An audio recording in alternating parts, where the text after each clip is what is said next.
Con la presencia de 135 señores diputados, queda abierta la sesión especial, conforme al requerimiento efectuado por los señores diputados en número reglamentario.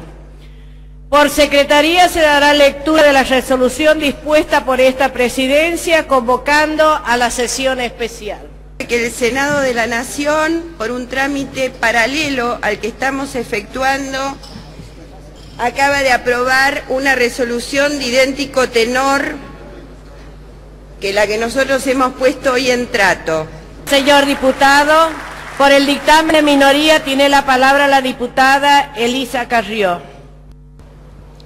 Yo me alegro que tanto el oficialismo como la mayoría de la oposición tengan tanta certeza constitucional acerca de la constitucionalidad de este procedimiento. Yo la verdad nunca lo estudié, nunca lo enseñé en 30 y pico de años, nunca lo vi en la Cámara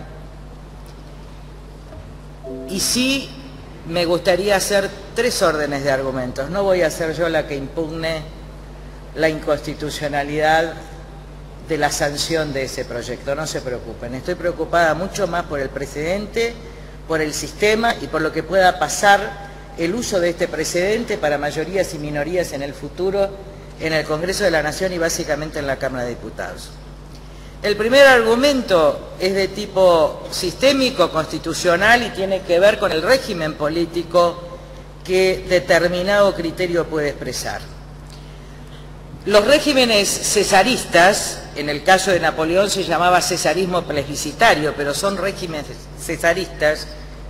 El caso de Napoleón, incluso con la sanción del Código Civil, es muy parecido.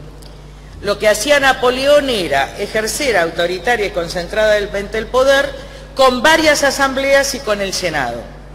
Esas asambleas podían opinar, como dice la comisión bicameral, pero finalmente no podían votar.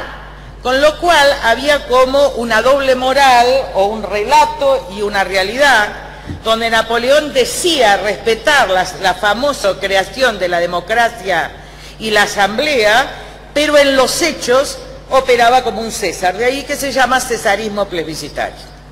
Miren, es tan claro que hay algunos párrafos que dijo una miembro informante. Tras esto, dice, el tribunado votaba sobre los proyectos de ley sin poder a su vez discutirlos. Más tarde se creó el Senado como instrumento exclusivo con los Senado consultos. Cuando Carlos Weinstein analiza esto para que cualquiera lo lea, 83, 84, 85, y habla después del neopresidencialismo, y habla de varios países, habla de Egipto, habla de Brasil, habla de Argentina, habla de distintos países de Asia, lo que dice finalmente del presidencialismo autocrático es que las cámaras en realidad funcionan en el mismo estilo del cesarismo napoleónico. Es decir, que las cámaras vienen a convalidar lo decidido en otro órgano de poder.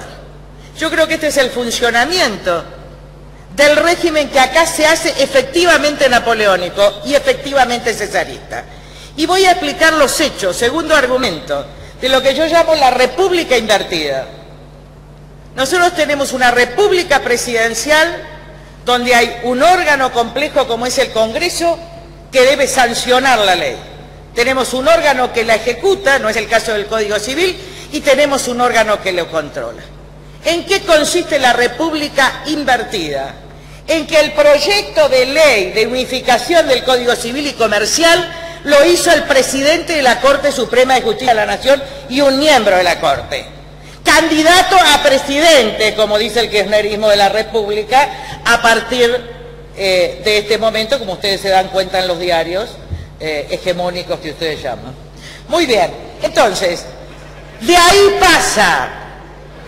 pasa, seguramente el peronismo porque es peronista y santafesino, de ahí pasa al Poder Ejecutivo, donde corrige y finalmente pasa a las cámaras para que en términos inmediatos de 90 días y violando el procedimiento de formación y sanción de las leyes, de las cámaras, de las comisiones que tienen jerarquía constitucional según la redacción del propio núcleo de coincidencias básicas, artículo 79, en el plazo de ordenatorio, pero perentorio de 90 días, le den a la Presidenta de la República lo que Napoleón quería y ella, que admira a Napoleón, quiere. A mí no me extraña que esto lo haga el oficialismo.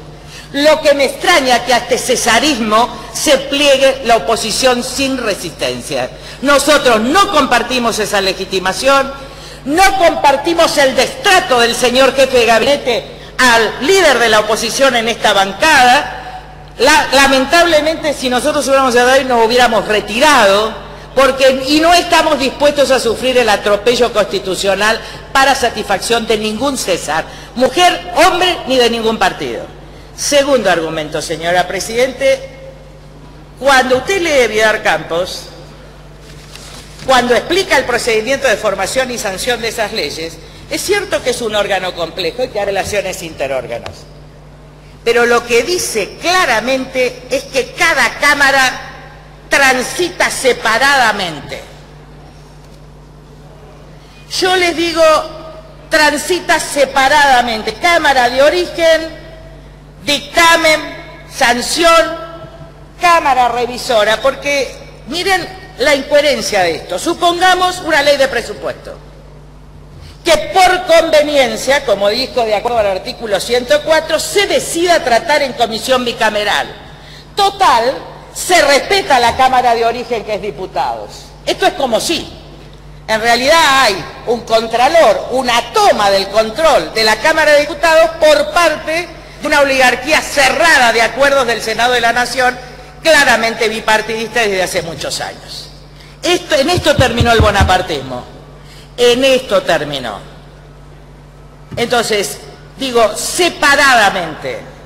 ¿Qué pasa si se sanciona el proyecto?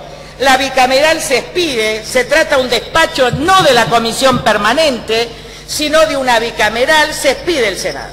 Introduce modificaciones en el recinto. Llega a diputados, ¿a dónde va? ¿Al recinto? ¿Cómo hace? No pasa a la comisión permanente que tiene por función especial dictaminar sobre el Código Civil, no, pasa al recinto. Y la posibilidad de hacer dictámenes alternativos sobre el proyecto sancionado en el Senado, no sobre el proyecto dictaminado por la bicameral. ¿Qué pasa? Se viola claramente el derecho de representación política y de poder presentar un dictamen por separado. Nunca he visto este procedimiento. Está claro que el artículo 104 da la posibilidad de la creación de una comisión en razones de conveniencia, como me lo decía el diputado del PRO, pero no está hablando en formación y sanción de las leyes de una comisión bicameral.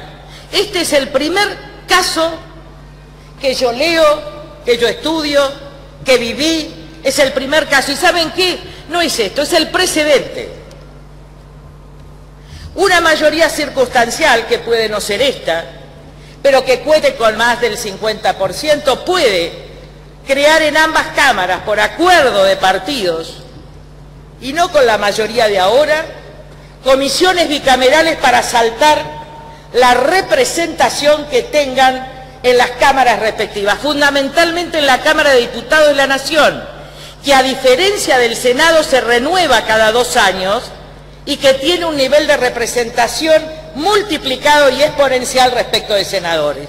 En consecuencia, es previsible que este precedente termine consolidando un mayor poder del Senado de la Nación, en términos de que allí se articulan mejor las estructuras partidarias tradicionales de la Argentina, y que en la Cámara de Diputados, donde el pluralismo es mayor, quede finalmente tomada por mayorías circunstanciales. Yo no quiero molestar, la verdad es que desearía que salga lo mejor posible ese código, pero tengo estas incertezas en el espíritu de la Constitución, en el espíritu de los constituyentes, en lo que pensamos muchísimos de los que fuimos convencionales constituyentes. Y quiero aclarar algo.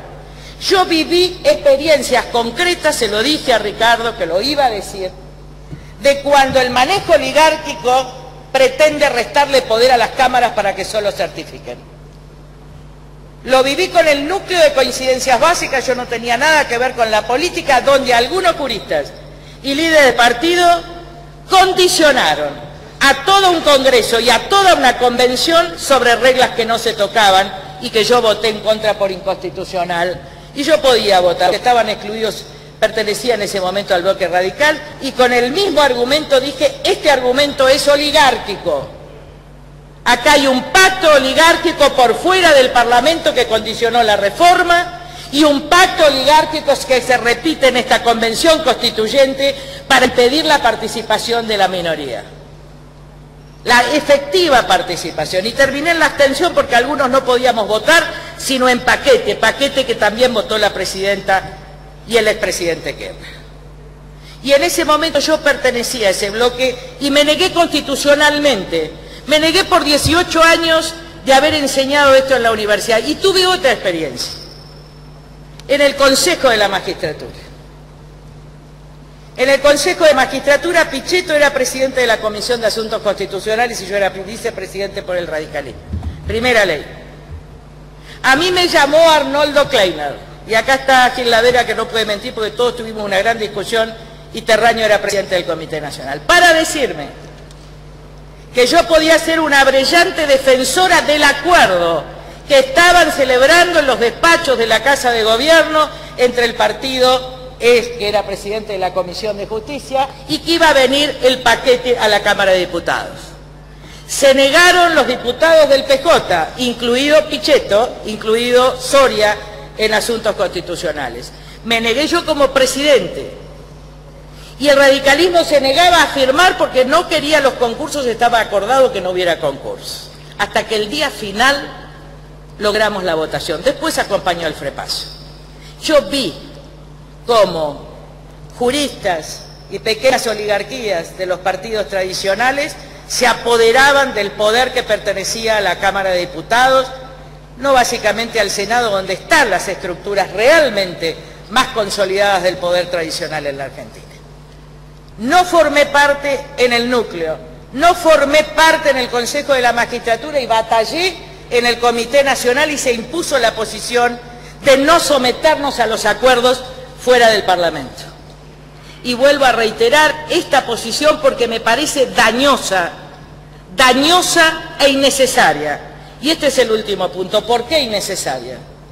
Porque cumpliendo el procedimiento constitucional, cumpliendo el reglamento y la permanencia de las cámaras, puede el Senado llamar a sesión conjunta y discutir.